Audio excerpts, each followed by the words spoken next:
पे कोई जाति नहीं पूछा कि आप ब्राह्मण हैं, राजपूत हैं, भूमिहार हैं, यादव हैं। वहाँ पे सिर्फ धन पूछ के जो है ना शूट एंड साइट किया गया। हम इंडियन कमजोर नहीं है, हम हमला करेंगे और एक एक करके चुन चुन के मारेंगे। आतंकी सिर्फ पाकिस्तानी ही नहीं होते, आतंकवादी हमारे देश में भी छुपे हुए हैं। जरूरी है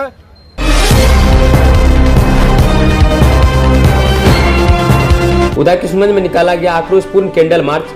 जम्मू कश्मीर के पहलगाम और बंगाल के मुर्शिदाबाद में हुए नरसंहार में शहीद लोगों को श्रद्धांजलि दिया गया।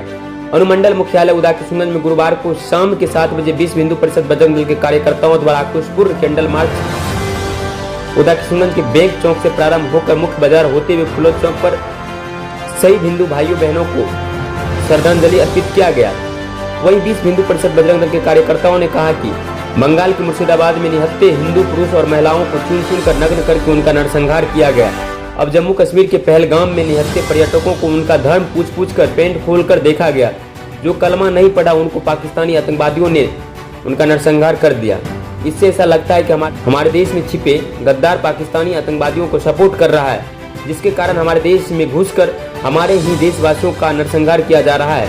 हम लोग भारत सरकार से यही मांग करते हैं कि जिस तरह पाकिस्तानी आतंकवादियों ने हमारे घर में घुसकर हमारे हिंदू भाइयों का नरसंहार किया है, ठीक उसी तरह से पाकिस्तानी के घर में घुसकर 27 के बदला 270 आतंकवादियों का सर चाहिए, तभी हमारे शहीद हिंदू भाइयों की आत्मा को शांति मिलेगा।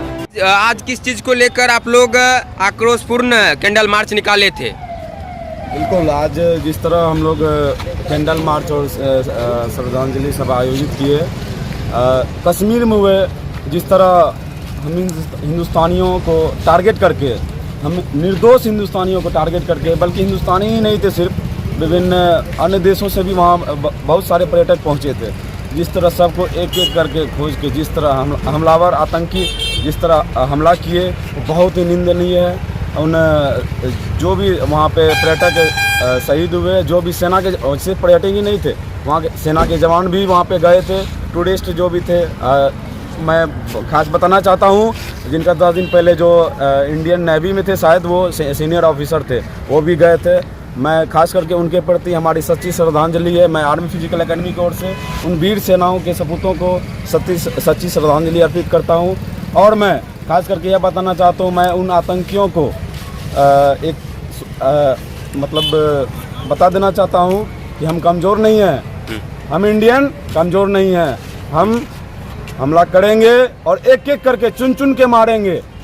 आतंकी सिर्फ पाकिस्तानी ही नहीं होते, आतंकवादी हमारे देश में भी छुपे हुए हैं। जरूरी है, हमारी सरकार से अपील है, हमारे देश में छुपे आतंकियों को भी चुन चुन के एक एक कर निकाले और सेना के जवानों को खुली छूट दे दे। जो भी जो भी शहीद हुए, वहाँ ना ही सिर्फ हिंदू थे, मुसलमान भी हुए हैं बहुत सारे।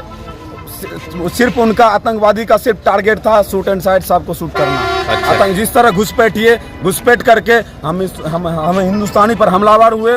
हम बस सरकार से यही अपील करना चाहते हैं कि सेना के जवानों को खुली छूट देकर उन्हें अपने पावर का एहसास कराने का मौका दें और पाकिस्तान को सबक सिखाने का मौका दें। क्या कहेंगे 28 व्यक्ति जम्मू कश्मीर के पहलगाम में पाकिस्तानी आपके घर में घुसकर मारते हैं, सिर्फ कैंडल मार्च से क्या समस्या की समाधान हो जाएगी? तो वहाँ पे कोई जाति नहीं पूछा कि आप ब्राह्मण हैं, राजपूत हैं, भूमिहार हैं, यादव हैं। वहाँ पे सिर्फ धन पूछ के जो है ना शूट एंड साइट किया गया। और यहाँ तक कि जब कोई नहीं बोल पाया तो उसका पैंट खोल के उसका देख के तब उसको शूट एंड साइट किया।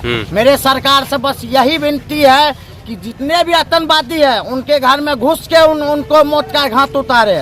और हम लोग ये कैंडल मार्च नहीं, हम लोग अगर वैसा आएगा, सरकार अगर ऑर्डर देगा तो वर्दी पहन के हथियार उठा के हम लोग बॉर्डर पे जाएंगे और वो आतंकवादी से हम लोग फैसला करेंगे। अच्छा।